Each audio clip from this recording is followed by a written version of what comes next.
सहारा लिया गया है। दर्शक ये ध्यान रखें। कहानी संघर्ष की, कहानी उत्कर्ष की,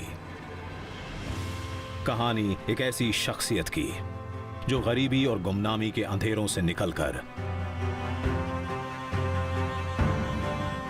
बना विश्व के सबसे बड़े लोकतंत्र का नायक। कौन है ये व्यक्ति? मैं नरेंद्र दामोदर दास मोदी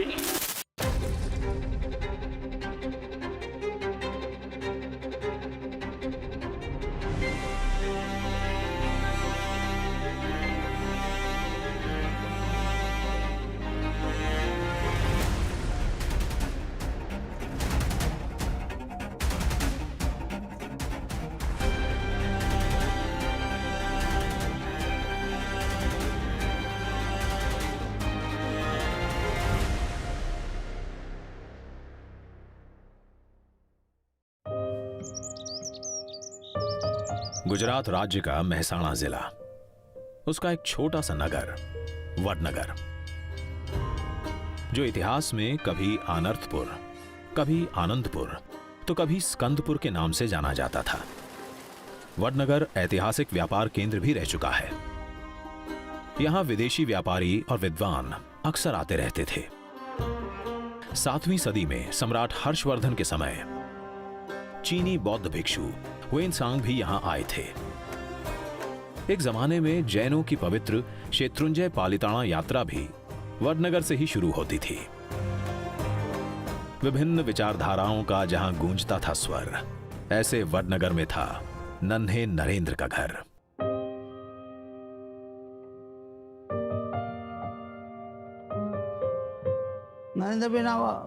नरेंद्र भाई के पिताजी का नाम था दामोदर काका। वो काला वासुदेव चौक के पास उनका घर था। दामोदर काका की स्टेशन पर एक चाय की दुकान थी और साथ में नमक पीसने का भी काम करते थे। घर में थे 6 भाई बहन। तीसरा था नरेंद्र, जिसका जन्म 17 सितंबर 1950 को हुआ। नरेंद्र की एक बड़ी बहन भी थी, जिनका बचपन में ही देहांत हो चुका था। दामोदर भाई के 5 बेटे, पहले सोमा भाई, दूसरे नंबर पे उमेश भाई, तीसरे नंबर पे नरेंद्र, चौथे नंबर पे प्रहलाद भाई, 5वें नंबर पे पंकज भाई। बहन एक ही थी। नरेंद्र की प्रारंभिक शिक्षा हुई वडनगर की कुमारशाला नंबर 1 में और हाई स्कूल था बीएन विद्यालय। स्कूल में दोस्त नरेंद्र को एनडी कहकर बुलाते थे। पिताजी दामोदर दास मोदी के लिए था वो कुमार। बचपन में बच्चा शरारती तो होता ही है, वह भी शरारती थे, पर उनमें नेताओं वाले गुण भी थे। क्लास मॉनिटर बनते थे, चप्पल इधर से उधर करना और उधर से इधर करना और स्कूल बैग की उथल पुथल करना, ऐसी शरारत वो और उनकी मंडली करते थे। पिता वडनगर रेलवे स्टेशन पर चाय की छोटी सी दुकान चलाते थे। नरेंद्र स्कूल के बाद अपने पिता की मदद करता था। स्टेशन पर मुसाफिरों से बात करते करते उसी समय से नरेंद्र की हिंदी बहुत अच्छी हो गई थी। परिवार के संघर्ष में भागीदार माता हीराबा भी थीं, जो गुजारे के लिए पड़ोसियों के घरों में भी काम किया करती थीं। किसी का कोई काम करना हो, बर्तन मांजना हो या कपड़े धोना हो, ऐसी सामान्य मजदूरी करते थे और अपना गुजारा और अपने बच्चों की पढ़ाई का खर्चा उठाते थे। एक बार उनके पास स्कूल फीस भरने के भी पैसे नहीं थे, तब लोगों ने उनकी मदद की थी। अब जब हम छोटे थे तो हमारा गुजारा करने के लिए वे अड़ोस पड़ोस के घरों में बर्तन साफ करना, पानी भरना, मजदूरी करना। आप कल्पना कर सकते हैं कि एक माँ ने अपने बच्चों को बड़ा करने के लिए कितना कष्ट उठाया होगा।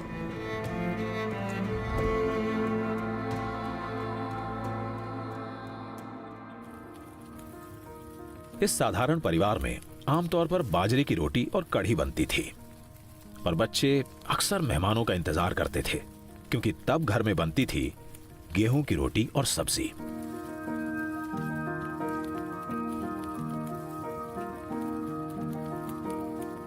परिवार में संसाधनों की कमी जरूर थी, पर संस्कारों की नहीं।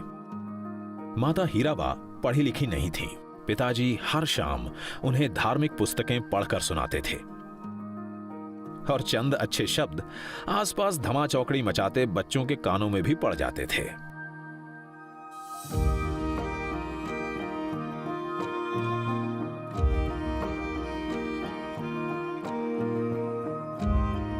कपड़ों के मामले में नरेंद्र को हमेशा साफ सुथरा रहना पसंद था। लोटा इस्त्री से कपड़ों को प्रेस किया तो कभी चौक से अपने जूतों को चमका दिया। हमेशा प्रेजेंटेबल। वो टर्नआउट का जब कंपटीशन होता था तो लगभग 80 लड़कों में ही used to stand within first 5। आजकल जो कपड़े का शौक है वो शौक आजकल का नहीं है, वो शुरू से पैदा ही से है उसके साथ।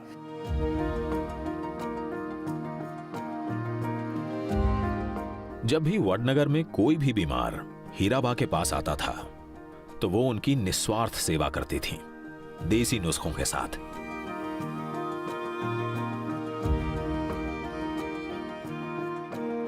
और इसी काम में अपनी मां की मदद करने के लिए नरेंद्र हमेशा तैयार रहता था।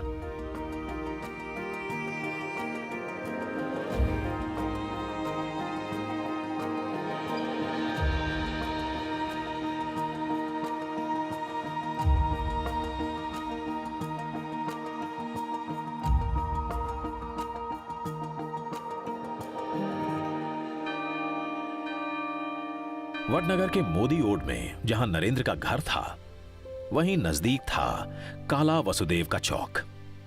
इसी चौक पर है गिरिपुरी महाराज का मंदिर।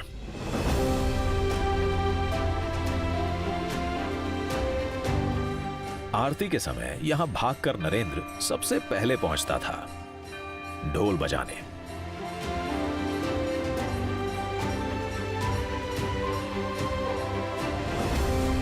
इसी मंदिर में एक बार दूर से आए एक संत जब अपने शरीर पर जौ उगाए साधना कर रहे थे, नरेंद्र इनकी देखभाल के चक्कर में अपनी छोटी मौसी की शादी में भी नहीं गया।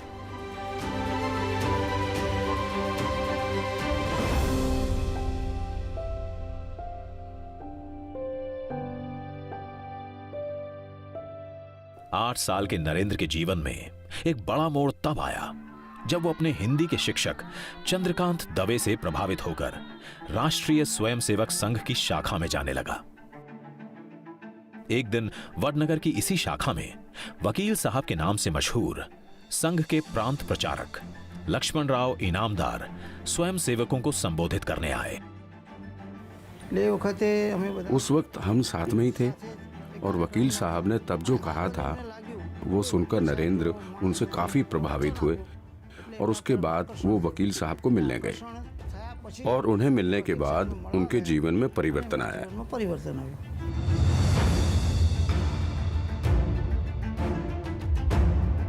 उनके शब्दों ने नरेंद्र के मन में समाज सेवा और देशभक्ति के बीज बो दिए।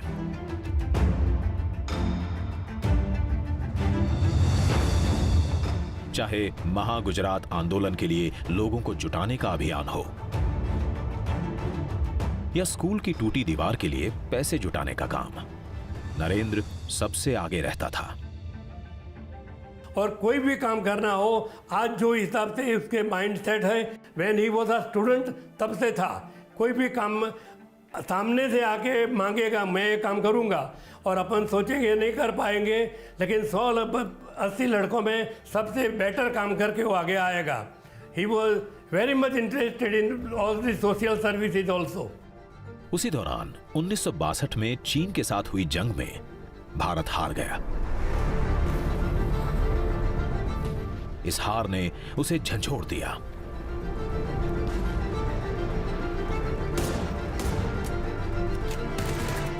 नरेंद्र देश सेवा के लिए अब और उत्सुक हो गया।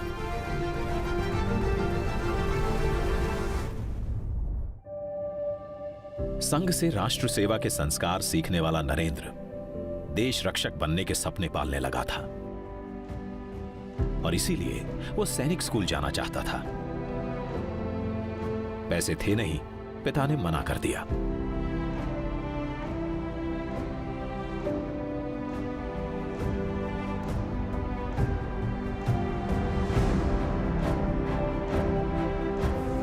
यह इच्छा उसने एनसीसी से जुड़कर पूरी की।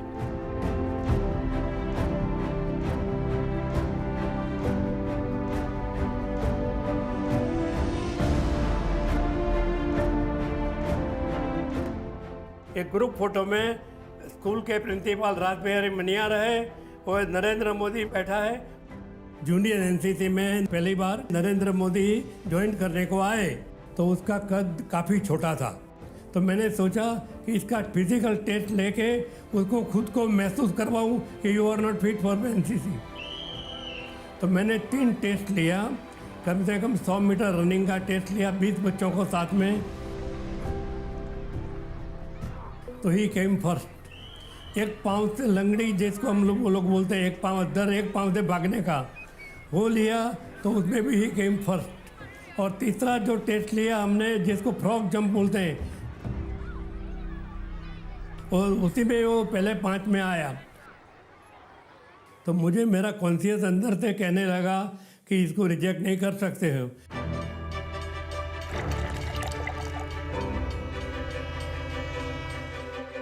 1965 में जब पाकिस्तान ने गुजरात की कच्छ सरहद पर हमला किया, तब स्टेशन पर नरेंद्र ने फौजियों को और करीब से देखा।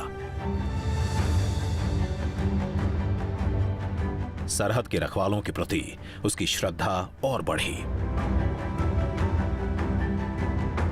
उस समय पूरे देश के अंदर देशभक्ति का माहौल छाया हुआ था। नरेंद्र भाई वडनगर से महसाणा जाते थे। सैनिक हमारे जो थे जवान, उनको चाय पिलाना, छोटी मोटी उनकी सेवा करना, उसके लिए वो जाते थे।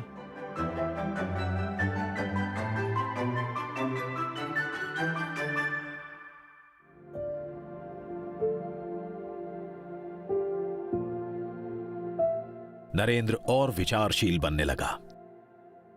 वो पढ़ते, सोचते, अकेले भटकते अपनी मंजिल खोजा करता था। घर परिवार के दायरे से बाहर निकलने लगा। शायद यही वजह थी कि उसने आगे जाकर अपना उपनाम रखा अनिकेत। अनिकेत, जिसका कोई घर नहीं।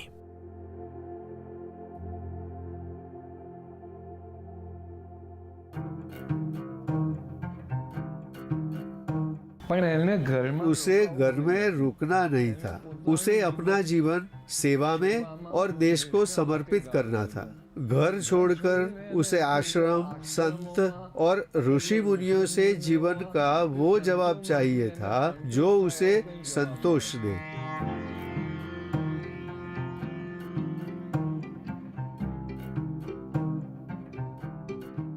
सत्रह साल के नरेंद्र ने घर छोड़ा।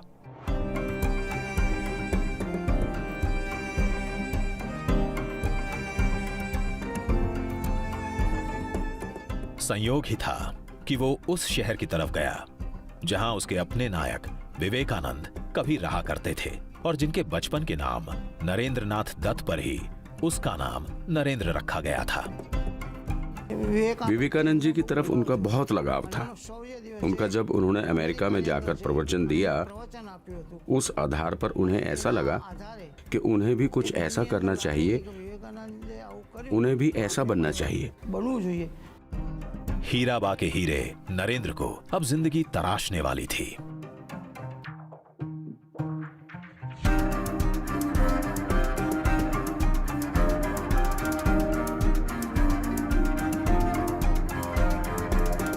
वो स्वामी विवेकानंद की दीक्षा भूमि बेलूर मठ जा पहुंचा, लेकिन उसको दीक्षा नहीं दी गई। उनको रामकृष्ण मिशन का सन्यासी बनना था, मगर रामकृष्ण मिशन का एक नियम था कि व्यक्ति ग्रेजुएट होना चाहिए और नरेंद्र भाई ग्रेजुएट नहीं थे, इसलिए वो वहाँ सन्यासी नहीं बने। वहाँ के लोगों ने उन्हें और ज्यादा पढ़ने को कहा और लोगों ने कहा कि तुम अभी जवान हो, तुम अभी भी अपने परिवार के साथ कुछ समय बिता सकते हो और फिर आ सकते हो, क्योंकि कम उम्र में इतना कठोर निर्णय लेना और फिर पछताना आपके लिए अच्छा नहीं। अब अनिकेत नरेंद्र भारत भ्रमण पर निकल पड़ा। कोलकाता से पूर्वोत्तर भारत, वहां से अल्मोड़ा, फिर केदारनाथ के पास गरुड़ चट्टी, दिल्ली, राजस्थान और राजकोट से घूमते हुए वो पहुंचा वापस वडनगर अपनी मां हीराबा के पास। नरेंद्र लंबी साधना के बाद वापस वडनगर पहुंचा। मां सालों बाद अपने बेटे को देख रही थी। दुख, विरह, गुस्सा, शिकायतें, सवाल सब आंसुओं के साथ बह निकले।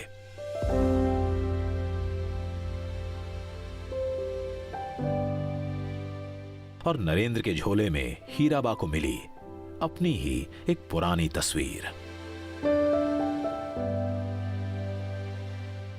पर माँ की चिंता तो माँ की होती है, वो तो किसी को कुछ कह नहीं सकती, पर अंदर ही अंदर दुखी होती थी। और नरेंद्र भाई जो निकले थे वो खुद की तलाश में निकले थे, कुछ हासिल करने के लिए निकले थे, एक शक्ति पाने के लिए निकले थे।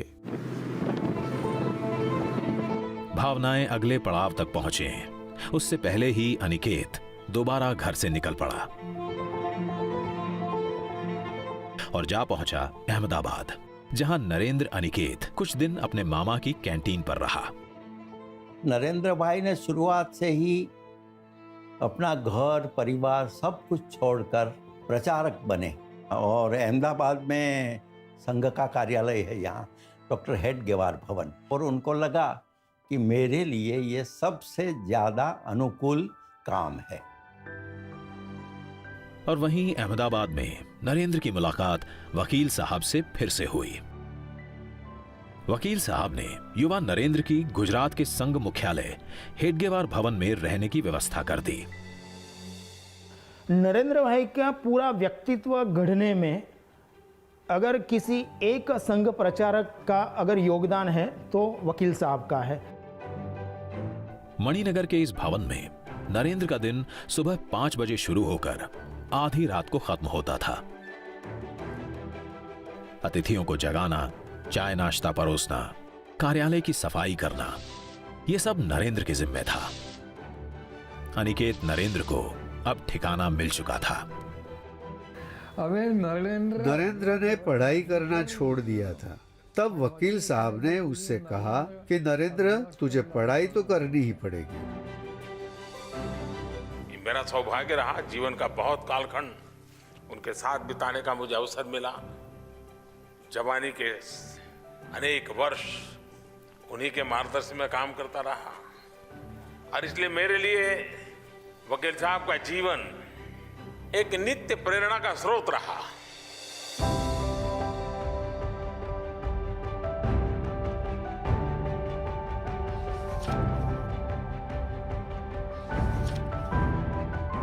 उनके साथ काफ़ी समय रहते थे, उनसे बात होती थी।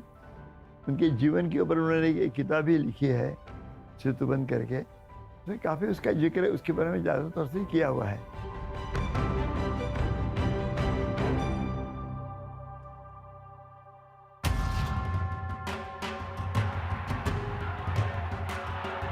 तभी 1971 में पाकिस्तानी सेना ने पूर्वीय पाकिस्तान यानी कि अभी का बांग्लादेश में क्रूर नरसंहार प्रारंभ कर दिया। If you want to save that and give equal right as a Pakistani, then you have to give Bengal their right to live. Indira सरकार के जल्द कदम न उठाने पर दिल्ली में सैकड़ों युवाओं ने पाकिस्तानी दूतावास को घेर लिया। इनमें से एक था 21 वर्षीय नरेंद्र।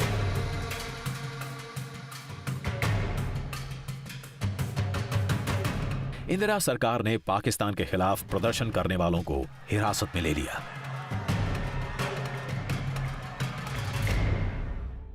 तब नरेंद्र को भी तिहाड़ जेल जाना पड़ा। बांग्लादेश की आजादी के लिए संघर्ष में उस संघर्ष में शामिल होना मेरे जीवन के भी पहले आंदोलनों में से एक था। मेरी उम्र 20-22 साल रही होगी जब मैंने और मेरे कई साथियों ने बांग्लादेश के लोगों की आजादी के लिए सत्याग्रह किया था। बांग्लादेश की आजादी के समर्थन में तब मैंने गिरफ्तारी भी दी थी और जेल जाने का अवसर भी आया था। आखिरकार भारतीय सेना की मदद से पूर्वी पाकिस्तान बना स्वतंत्र Bangladesh. 16th of December 1971, Lieutenant General A.A.K. Niazi signed the instrument of surrender and placed himself and his troops under the command of Lieutenant General J.S. Arora.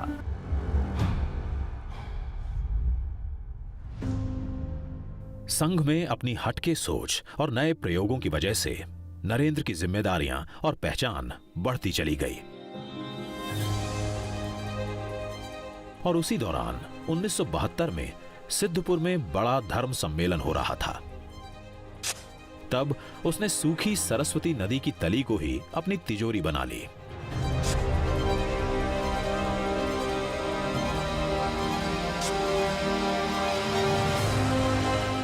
जब पैसे की जरूरत पड़ी तो बालू में से पैसे की थैली निकाली और वकील साहब दंग रह गए।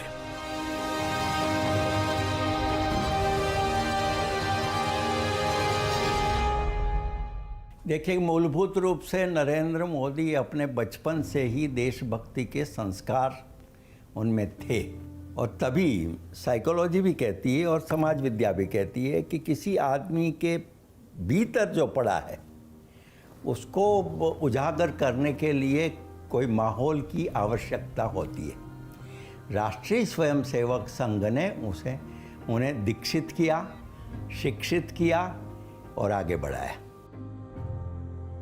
वडनगर का नरेंद्र अब गुजरात ही नहीं, गुजरात के बाहर भी पहचाना जाने लगा। जल्द ही नरेंद्र को एक नया किरदार निभाना था, क्योंकि स्वतंत्रता के बाद भारतीय लोकतंत्र एक बार फिर बुरे दौर का साक्षी बनने वाला था।